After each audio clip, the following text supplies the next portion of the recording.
Jackson, and I am the head of customer marketing here at Wunderkind, and I'm joined by my friend Magnus. I will let you introduce yourself to our listeners and tell us a little bit about where you work and what you do there. Thank you, Trey. My name is Magnus Gustafsson. I head up the e-commerce division over at D'Artagnan, and have been there for about 18 months right now. And my charge over there is to continue the growth that the brand has seen over the last few years.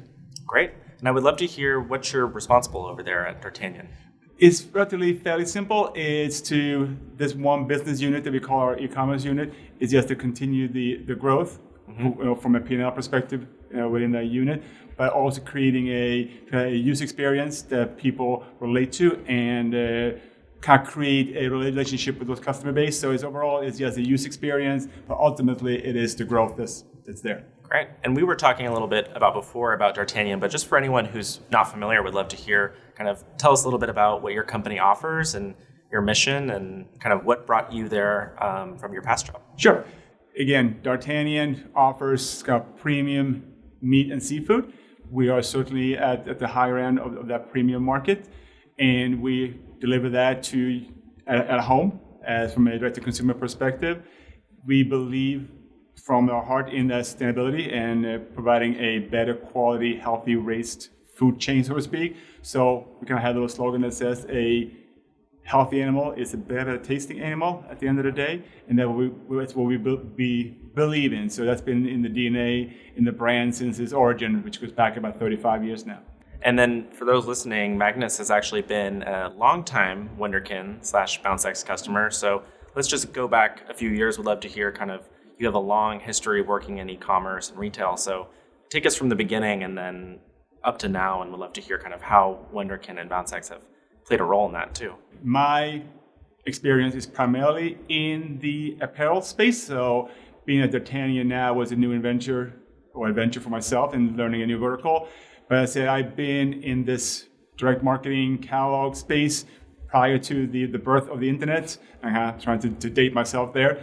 And has then after that morphed in more into an e-commerce space and have had various P&L responsibility for both smaller and larger brands. So both in footwear and apparel, and a little bit of a stint in the cosmetic space as well. But has always had ultimately the P&L responsibility for those brands in a direct-to-consumer perspective, primarily online. There's been sometimes a retail component to that where we were asked to drive store traffic and whatnot, but ultimately it has been from a e-commerce P&L that I've owned that responsibility. And as I said, had now morphed into a new vertical, which has been fantastic and exciting. And I've been, to your point, a Wunderkind / BounceX customer for several years, probably over 4 different brands and companies now, and I've had a very good experience with all those partnerships. Yeah. Well, I imagine going from accessories and cosmetics to selling poultry and fish and meat is a pretty big jump in some ways. Would just love to hear what you've kind of learned as you've made this transition into a new category, and is it really that different than selling t-shirts and shoes, or do you find that it's kind of the same but just a different product? There is some blocking and tackling that's the same regardless of what you sell. There's some, in terms of you building your tech stack and your infrastructure and what you want to do from a user experience, from navigation, usability, and all that good stuff, and building a communication strategy. It doesn't really matter what you sell. Where the vertical and what you sell comes into play is understanding that consumer and I call the rhythm or the patterns of that consumer, because that is different in terms of buying patterns, frequency, basket size, and so on, and understanding that. So it is how somebody buys, a steak versus a polo shirt that differs, but the underlying foundation in which you build that business doesn't really matter what you sell. Right. Yeah, I think it's interesting. It's like the kind of tactics of how you make your site accessible to people and how you communicate with them might be in the same channels, but ultimately it's understanding what brings them there and then kind of following them along through that journey where the content might differ a little bit. Yeah, and certainly that said, how somebody relates to let's call it a t-shirt or polo purchase versus a food purchase differs. And particularly in our space, when we sit more at the premium part of that spectrum, is when is somebody in market to buy. And in terms of product assortment, as you can imagine, we don't really have a big turnover in our assortment as you do in apparel, where you have new colors and so on are coming in on a monthly basis. We're probably working with the same assortment, so you need to be able to understand that consumer. Are they loyal to a particular cut, or are they willing to try something new, and understanding those nuances. But ultimately, what it comes down to have success in this vertical is truly to understand how the customer buying patterns and what they do and when they buy. That's slightly different than selling cosmetics or anything else. But as I said, I go back to the underlying processes and so on. You got to have the fundamentals there no matter what you sell. Right. Well, let's kind of continue on that trend. I mean, what is kind of usually the buying mentality when someone would come to D'Artagnan, and how are you guys set up to kind of meet them where they are based on different tactics that you're using or channels that you're communicating with them? Our customers, they come to us either for a unique purchase, either because we do sell some cuts that may not be found in your store where you live, duck or lamb, for example. So we are certainly a unique purchase sometimes for that. Or people are looking for a better meal that they're going to serve to friends and family. It might be for some unique occasions, a birthday, or it might be through Memorial Day, July 4th party that you're having. You want to have something better. So those are kind of the times where customers are coming to us in greater volume than on a regular Wednesday in mid-March, for example. So we are a little bit of a specialty purchase sometimes, but part of our strategy is to teach our customers to some degree that we can be more than that. So we have put some tactics in place in terms of our communication and making ourselves, I call, more approachable with our assortment, where we can be more than just that one unique purchase that you make. So a lot of our strategies and tactics in place now is to get our customer to understand that we can be more than that one purchase. So the goal is to get that one extra purchase from that customer every year. Yeah, and I think we were talking a little bit earlier. We'd love to hear a little bit more about how one thing you've noticed is different between maybe someone who's buying a polo shirt from your website versus a $200 piece of meat, is that you've sensed a little bit more repeat or loyalty kind of from your current customers when they develop that relationship. So is that something you've really nurtured, or kind of what's been your approach to that? Yes, we know that people have a fondness of a certain type of cut or a particular meat that they like, and they tend to come back for that again. So we have built strategies and automations around that in terms of replenishments and understanding kind of how quickly would they consume something and when would they be ready to buy again. And so kind of have these certain triggers out there to kind of remind people that it might be time for you to come back and purchase again. So again, it's an understanding on a customer segment level how those rhythms are flowing, and then build the proper communications around that. We do that across all our channels. But as I said, it's different for people who are buying a very high-end steak that might be the $200 steak versus somebody that's buying a little less.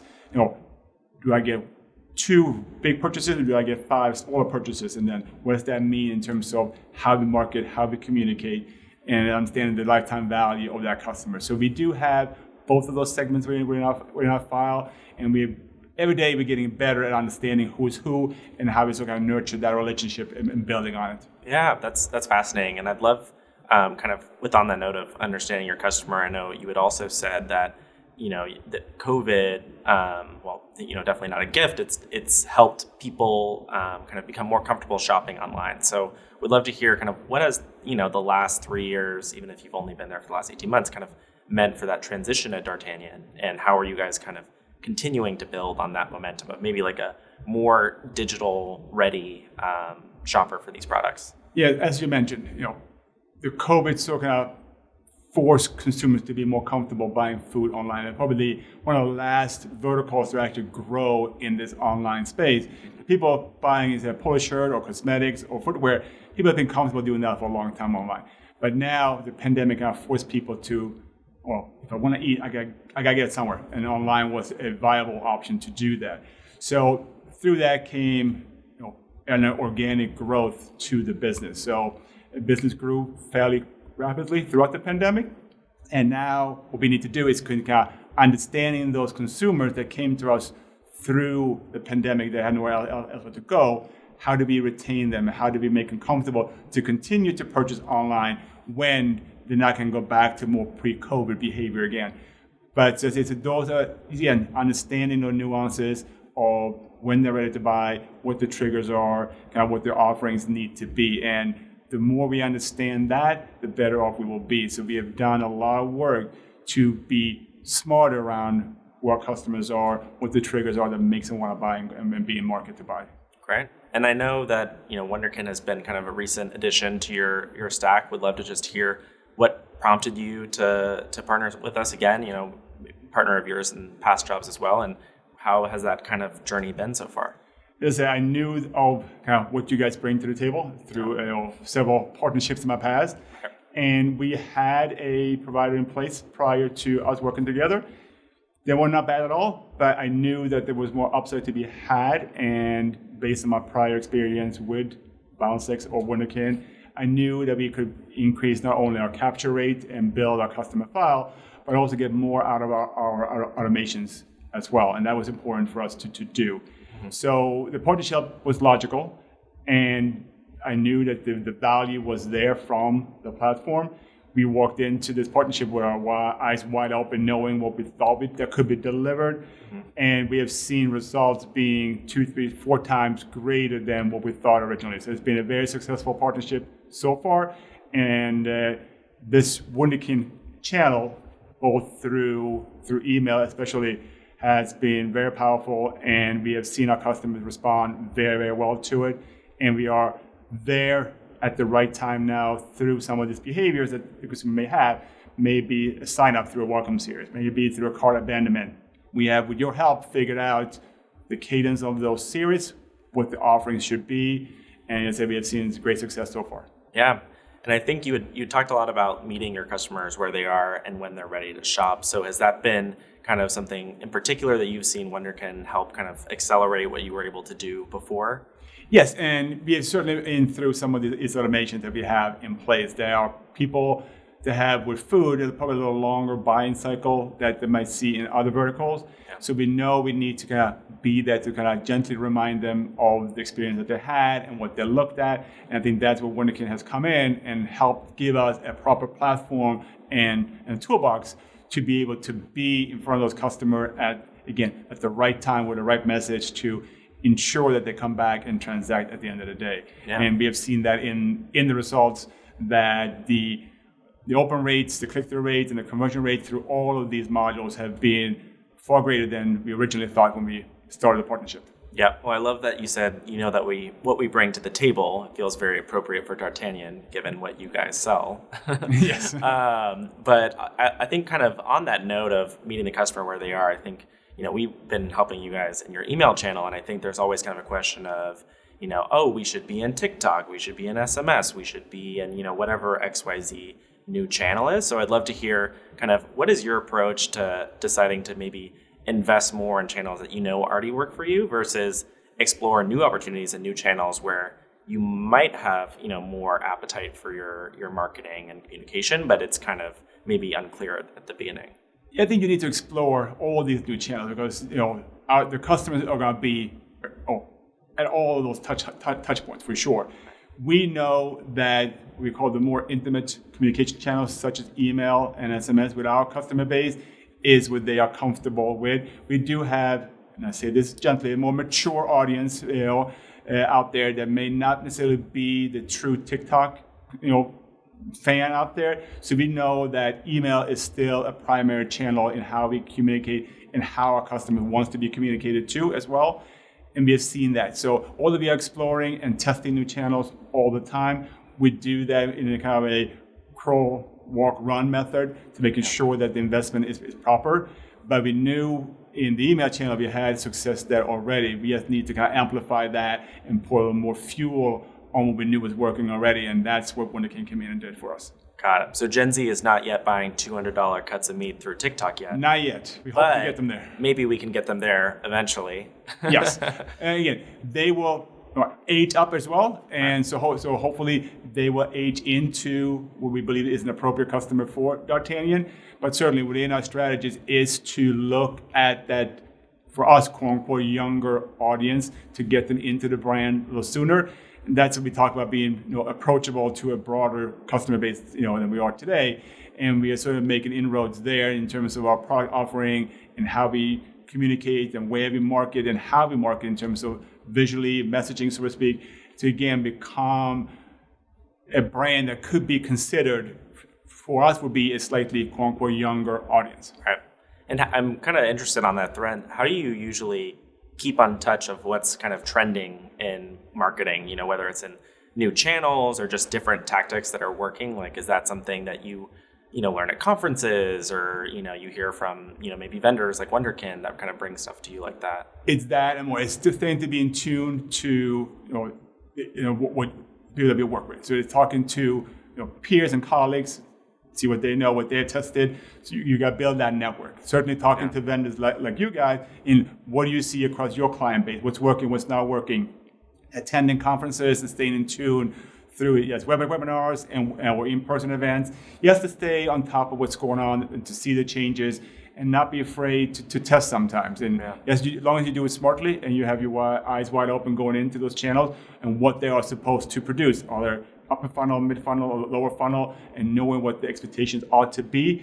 As long as you walk in with that, I think you should test and try a lot of things. Yeah. And you never know where you might have something that may surprise you in a good way. But it is important to continue to not be afraid to try to find your customer in a new space that they may not be before. Yeah. And kind of on that line, has there been, particular tactics or channels or new things campaign-wise that have kind of surprised you recently that you maybe were taking a bet on or maybe didn't work out as you kind of had expected? We're talking now within the last 10 to 12 months, we did launch an SMS program, not through Wunderkind this time, but and we knew that was going to be a much more intimate channel than email, for example. And knowing that, again, talking to a little more mature audience that we have, that were they going to be receptive to get communication on their phone, which again is much more of an intimate channel than any other channel that we were in. We have seen huge response to that, and it's been a huge success. So we now thought to bring that into our marketing mix much more aggressively than we thought we would. Yeah. So if you have an appropriate message, you treat your customer well, and you nurture that relationship, the customer will hear from you, wants to hear from you. But it's all about to be relevant, and that's kind of where we come into play with Wunderkind. All the messaging that we do is triggered by something that the consumer did. Right. And that means you stay relevant to what they have done with the brand. And I think that's key. So there's no surprises in that communication. And I think that's where a lot of the success comes from. So it's all about being relevant to that individual consumer as much as you can. Yeah. And I'm interested to hear kind of as you guys evolve, you were recently acquired by a larger company and kind of have more D2C opportunities within some of the other brands. So kind of how do you take what you've learned from D'Artagnan and then kind of find opportunities to expand it across maybe different companies that haven't had that D2C presence yet? Yes, as you mentioned, and it's been reported before that when D'Artagnan was acquired, we certainly now it's part of a bigger portfolio family where there are opportunities within a product catalog and or portfolio brands that may have a D2C presence in the future. Yeah. So that's being explored as we speak, and hopefully within some foreseeable future, there might be additional portfolio brands that will have a consumer-facing entity through a website. Mm-hmm. But I think it just is an excitement there that there are possibilities to kind of expand and bring a broader set of offerings either through brands or categories that we don't do today that may resonate with the current D'Artagnan customer and to build that out. Hopefully there is a halo effect from the work we've done with D'Artagnan and the D'Artagnan customer that we can build up. Yeah, I'm interested to know if you kind of could snap your fingers now and have it all pan out. Is there a particular, kind of set of strategies that you would begin with kind of a new brand that's within this portfolio of saying, we know we're going to need to do X, Y, and Z to start off? Or do you think it's really kind of have to be more dynamic based on what fits for that brand? I think it's going to be much more dynamic in terms of that. I think we will look to see where there can be a halo effect from the work that's been done with D'Artagnan and what the D'Artagnan customer may want to see as an expansion and go from there. And so I think it's going to be sort of an organic growth out of the understanding the D'Artagnan customer. Got it. Yeah. And I think within that, I know we were talking a little bit about how Wunderkind has helped with your email file in particular. I would just love to hear a little bit kind of expanding on that. How have you found that the different kind of information or data you've gotten from Wunderkind, whether it's expanding your email file or kind of with the real-time messaging, has helped you broaden your view or ability to kind of understand your customer? We always looking to understand our customers better and to get those additional insights. And certainly from the work we've done together, we know what the kind of consumer is responding to, what they are triggering to. So I think every day when we have one more metric from the work we do together, we understand a little bit better what that consumer is responding to and how we can build upon that, both from a frequency, from a cadence of how we message to that customer. So it's all about just digesting and injecting all of that data into our sister systems, and truly it's going to have to parse it and to understand how can we segment, how can we better understand, and hence pivot, change our messaging to be, again, more relevant at the end of the day. Yeah.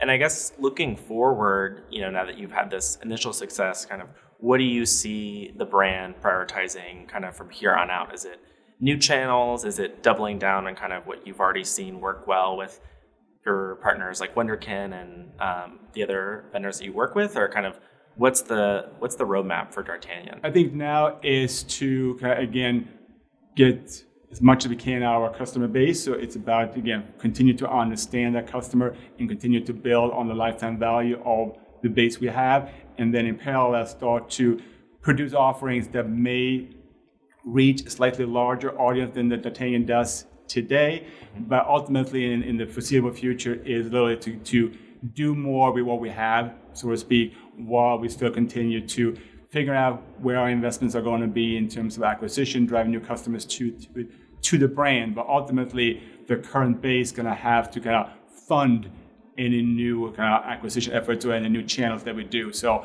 it comes down to getting more out of the current base. Yeah, and I'm interested to know, do you have kind of a rule of thumb of when you've reached the max of kind of what you're able to either do internally or with one partner and you kind of seek something else elsewhere, or is it there's no kind of real formula for that type of... I don't think we have a formula set yet. I think we kind of learning as we go a little bit to that. And, and again, being in this new world of being part of a larger portfolio family, I think we're kind of learning each day what's available to us and how we can leverage that. Yeah. But I think again, it's every day we try to get smarter and understand better what's available to us that we can use. But it all comes back to the idea of the customer that we do have, how do we maximize the value of that customer, understand that, and then apply that to bring in a new customer. Yeah, I love that. And I guess last question that I have is, if someone's new to D'Artagnan, what would you recommend is the first product they should try? Perhaps your own favorite product from their website.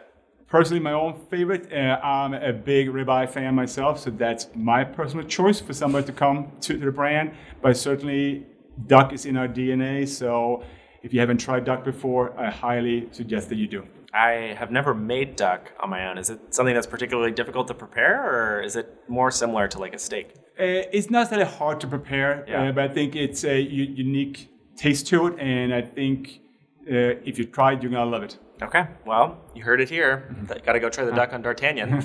And if someone wants to learn more about D'Artagnan, should they just go to D'Artagnan.com, or where should they connect with you guys? D'Artagnan.com is our website, so please come and visit and look to see what we have. I think you will find something that you love. Well, thanks so much for listening. To learn more about D'Artagnan, you can go to D'Artagnan.com, learn about their amazing duck that I definitely will be looking more into myself. And thanks again, Magnus, for all of your insights today.